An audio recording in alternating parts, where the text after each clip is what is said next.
Here is a sentence I did not expect to write, crew. This week, one of the biggest tech companies on Earth agreed, in writing, to a list of consumer protections that ratepayer advocates have spent years failing to pry out of data centers. No taxpayer subsidies. Pay your own power and water. Publish your usage every year. And the person who extracted those promises was not a consumer group, not a public interest lawyer. It was the Republican governor of Texas, Greg Abbott, and the company was Meta. Now, when a politician announces he made big tech behave, this desk reads the fine print before it applauds. So let us read it, because the fine print is the whole story. And give the governor his due, because there are real teeth here, statewide. A week before the Meta announcement, Abbott ordered Texas regulators to audit every data center in the grid's connection queue before a single new one plugs in, and any that fail the audit can be denied their grid connection outright. That is not a press release, crew. That is a gate, and it already bit.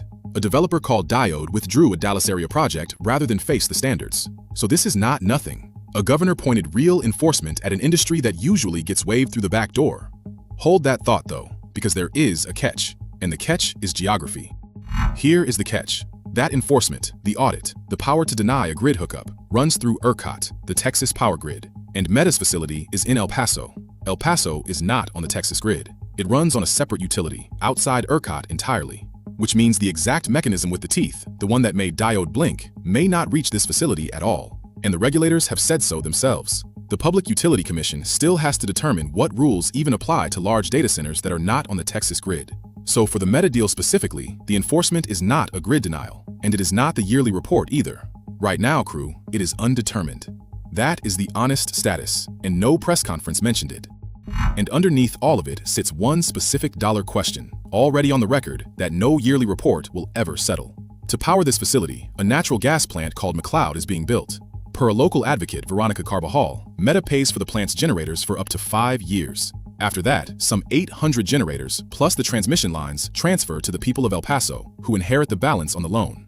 Read that slowly, crew, because it is the oldest move in the book. The company pays the operating cost while it needs the plant, and the public inherits the asset and the debt when the lease runs out.